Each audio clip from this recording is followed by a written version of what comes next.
আজকের এই থানা সম্মেলন 2025-এ উপস্থিত থানা সম্মেলনের মহতী সম্মেলনের সম্মানিত সভাপতি হুমায়ুন কবির, প্রধান অতিথি হিসেবে উপস্থিত আছেন ইসলামী আন্দোলন বাংলাদেশ জামালপুর জেলা শাখার সদ্য সাবেক আইন ও মানব অধিকার বিষয়ক সম্পাদক মাওলানা আব্দুল মজিদ ভাই, এবং উপস্থিত দেওয়ানগঞ্জের ইসলামী আন্দোলন বাংলাদেশের বিভিন্ন সহযোগী সংগঠন এবং ইসলামী ছাত্র আন্দোলন বাংলাদেশ এর বিভিন্ন নেতাকর্মী, সবাইকে ইসলামী ছাত্র আন্দোলন বাংলাদেশ জামালপুর জেলা শাখার পক্ষ থেকে আন্তরিক মোবারকবাদ। মানে আসলে আমি এখানে বসে একটা জিনিস ভাবতেছিলাম, আসলে আমি এখানে কি বলবো। আমার পূর্বের যেই বক্তারা, আমি অনেক মানুষের সামনে কথা বলেছি, হাজার হাজার মানুষের সামনে কথা বলেছি, কিন্তু actually I was not concern, but আজকে আমি কনসার্ন হয়ে গেছি। আমি কি বলবো, কারণ হচ্ছে এইখানে যারা কথা বলেছেন, এত এত সুন্দর কথা বলেছেন, আমি আমার কথার মানে বলার ইচ্ছাটাই আমি হারাই ফেলছি। এখানে আমি কি বলবো, পাবলিক তো আমার কথা নিবে না। বিশেষ করে আমার পূর্বে যারা কথা বলেছেন, আমার ছাত্রনেতা কে এম আবু সাইদ খুব সুন্দর কথা বলেছেন, তো সবাইকে ধন্যবাদ। শুরুতেই আজকের এই মহতী সম্মেলনে শ্রদ্ধা ভরে স্মরণ করছি 36 জুলাই অভ্যুত্থানে সেই সকল শহীদদের, যাদের রক্তের বিনিময়ে আমরা এই নতুন স্বাধীন বাংলাদেশ পেয়েছি। সংগ্রামী ভাইরা আমার, সেই সাথে শ্রদ্ধা ভরে স্মরণ করছি ইসলামী আন্দোলন বাংলাদেশ এবং ইসলামী ছাত্র আন্দোলন বাংলাদেশের প্রতিষ্ঠাতা পীর সাহেব চরমনাই হুজুর রহমাতুল্লাহি আলাইহি। তিনি যদি এত সুন্দর একটা কাফেলা যদি তৈরি না করতেন, আজকে মনে হয় আমরা এখানে বসতে পারতাম না। এই ইসলামী ছাত্র আন্দোলন বাংলাদেশ, তদানীন্তন ইসলামী শাসনতন্ত্র ছাত্র আন্দোলন বাংলাদেশের প্রতিষ্ঠা করার বেশ কিছু কারণ রয়েছে। স্পেসিফিক ভাবে যদি আপনাদেরকে বলি, 1947 সালে ভারত এবং পাকিস্তান দেশ ডিভাইডেড হওয়ার পর 52-এর ভাষা আন্দোলন থেকে শুরু করে 71-এর মহান মুক্তিযুদ্ধ, সর্বোপরি 24-এর গণ অভ্যুত্থানে কিন্তু ছাত্রদের ভূমিকা ছিল অগ্রণী। আমরা দেখেছি এই 24-এর যে এই জুলাই অভ্যুত্থান, এটার কেন্দ্রবিন্দু ছিল কিন্তু 18-র কোটা সংস্কার আন্দোলন।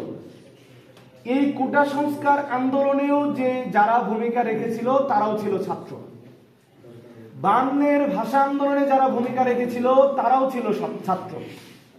অর্থাৎ এই যে একটা রেজিমকে চেঞ্জ করা, একটা সিস্টেমকে চেঞ্জ করার পিছনে সবচেয়ে বেশি ভূমিকা যারা রাখে তারা হচ্ছে স্টুডেন্ট। আমরা দেখেছি বিএনপি বলেন বা অন্যান্য সংগঠন বলেন, এই গত 15-16 বছরের এই ফ্যাসিজমের বিরুদ্ধে শত শত হাজার হাজার প্রোগ্রাম করছে। কিভাবে এই ফ্যাসিস্ট সরকারকে উৎখাত করা যায় এর জন্য হাজার হাজার প্ল্যান প্রোগ্রাম করছে, কিন্তু তারা ওভারঅল সফল হতে পারে নাই। যখন এই জুলাই অভ্যুত্থানে ছাত্ররা যখন মাঠে নেমেছে, তখন কিন্তু এই ফ্যাসিস্ট সরকার কিন্তু পালাতে বাধ্য হয়েছে।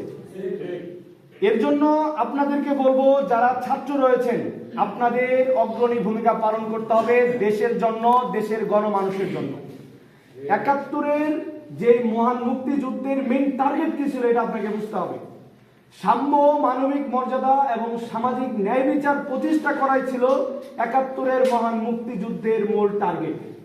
কিন্তু 71 পরে বাংলাদেশে যতগুলো সংগঠন রয়েছে, যারা দেশের রাষ্ট্র ক্ষমতায় এসেছিল, প্রত্যেকেই তাদের যে রাজনৈতিক ক্ষমতা আমরা দেখেছি, তাদের ছাত্র সংগঠনের যেই পাওয়ার আমরা দেখেছি, তাদের কাছে এই সাম্য, মানবিক মর্যাদা, সামাজিক ন্যায় বিচার কখনোই আমরা তাদের থেকে পাইনি।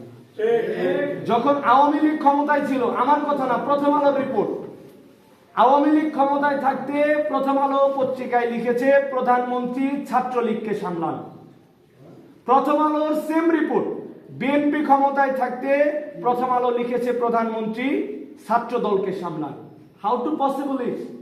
ছাত্ররা ক্যাম্পাসে থাকবে, তারা শিক্ষা নিয়ে তারা কথা বলবে, ছাত্রদের অধিকার নিয়ে কথা বলবে, কিন্তু আমরা দেখি ছাত্র রাজনীতি যারা করে, তারা তাদের মাদার সংগঠনের যে লক্ষ্যকে বাস্তবায়ন করার জন্য অথবা মাদার সংগঠনের লাঠিয়াল বাহিনী হিসাবে কাজ করে। এই জায়গাটাতে পীর সাহেব চরমনাই রহমতুল্লাহি আলাইহি তিনি এই জায়গাটাতেই ভেবেছিলেন। তিনি দেখলেন 71 পরবর্তী ছাত্র সংগঠনগুলো তাদের মাদার সংগঠনের লাঠিয়াল বাহিনী হিসাবে কাজ করছে।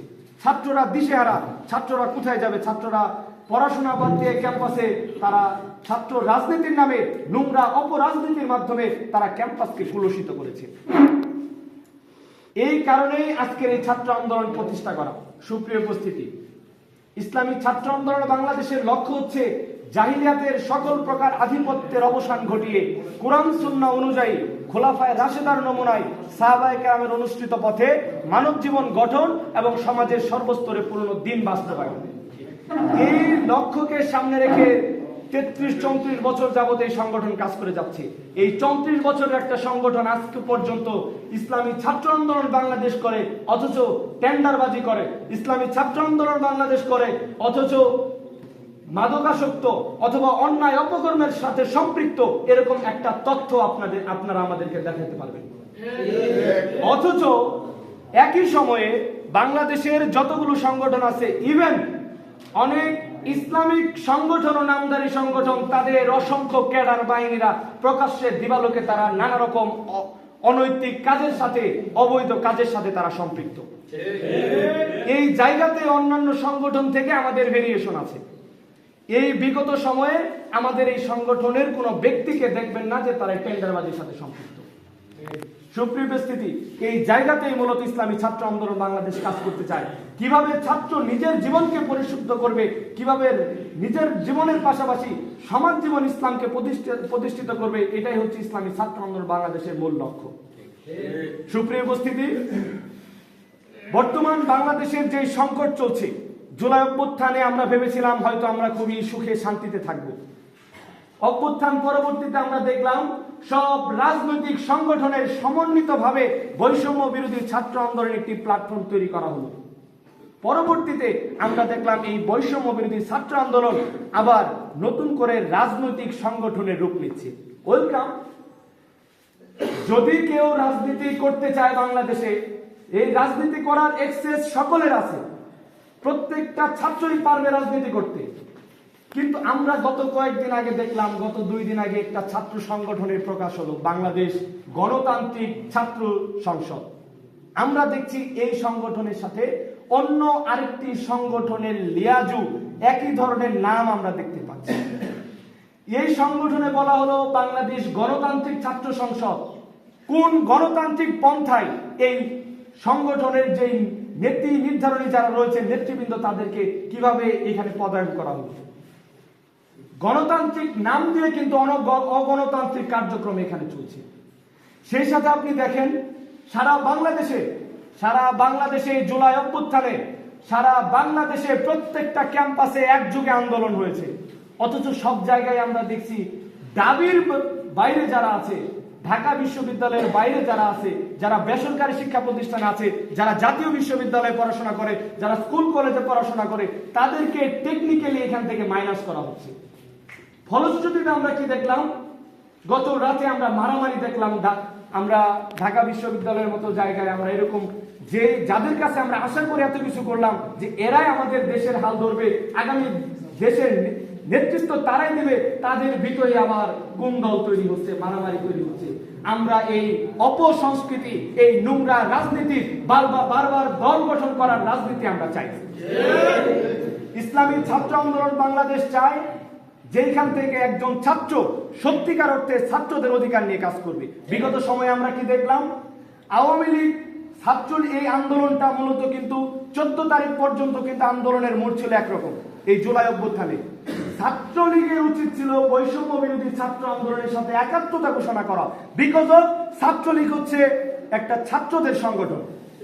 অথচ ছাত্রলীগ কি করলো? ছাত্রলীগ আওয়ামী লীগের সাথে মিলেমিশে একাকার হয়ে গেল। ছাত্রদের কথা চিন্তা করা বাদ দিয়ে আওয়ামী লীগের কথা চিন্তা করার কারণেই কিন্তু আজকে এই শেখ হাসিনা দেশ থেকে পালাতে বাধ্য হয়েছে। সুতরাং আগামী দিনে যারা নেতৃত্ব দিবেন, আগামী দিনে যারা রাষ্ট্র পরিচালনা করবেন, তাদেরকে একটা মেসেজ দিতে চাই যে নতুন করে আবার ফেসিবাদ কায়েম করার চেষ্টা করবেন না। এই জুলাই অভ্যুত্থানে সামনে থেকে যারা আন্দোলন করেছে, আমরা দেখেছি বাংলাদেশের কোন রাজনৈতিক সংগঠন বলতে পারবে না আমরা ব্যানার নিয়ে প্রকাশ্যে আন্দোলন করেছি। কোন public figure, political public figure বলতে পারবে না যে আমরা এখানে প্রকাশ্যভাবে আমরা রাজনীতিতে ছিলাম, এই আন্দোলনের সাথে ছিলাম। কিন্তু আমরা বলতে পারবো শায়েখের চরমোনাই, পীর সাহেব চরমোনাই এই আন্দোলনের শুরু থেকে শেষ পর্যন্ত সামনে থেকে আন্দোলন করেছেন। অথচ তাদের এই অর্জনকে কিন্তু মাইনাস করার চেষ্টা করা হয়েছে বা হচ্ছে। আমরা যা দেখছি, যেদিন পীর সাহেবের এই নরপিশাচ এই শব্দটা যেদিন আমাদের কান পর্যন্ত এসেছে, আমরা কিন্তু আন্দোলনের একটা এই মুভমেন্টের জন্য একটা চেতনা ফিরে পেয়েছিলাম। অথচ তাদেরকে মাইনাস করে নতুন বাংলাদেশের স্বপ্ন দেখা হচ্ছে। এই নতুন বাংলাদেশ যেখানে আবার পুনরায় বৈষম্য থাকবে, রাসূলের নামে কেউ কটূক্তি করবে, সেদিকে থাকবে। এই বাংলাদেশ আর এইভাবে চলতে দেওয়া যাবে না। এর জন্য আপনাদেরকে ঐক্যবদ্ধ হতে হবে।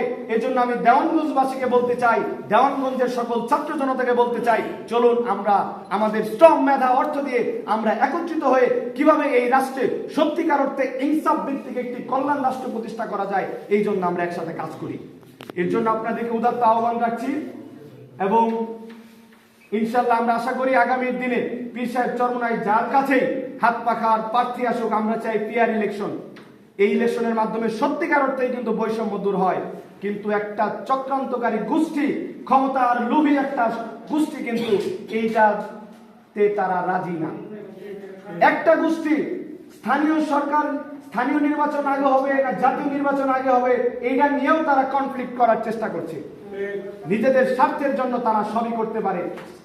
একজন বুদ্ধিমান মানুষ সহজেই বুঝে যাবে, যেই লাউ সেই কদু। আমরা বিভিন্ন ক্ষমতার পালাবদল দেখেছি, কিন্তু সত্যিকার অর্থে মানুষের ভাগ্যের পরিবর্তন নাই।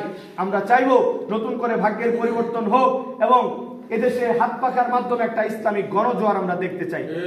এই হাত পাখার গণজোয়ারের সাথে ইসলামী ছাত্র আন্দোলন বাংলাদেশ একাত্মতা ঘোষণা করে একসাথে কাজ করবে আগামী ইলেকশনে, এই প্রত্যাশা রেখে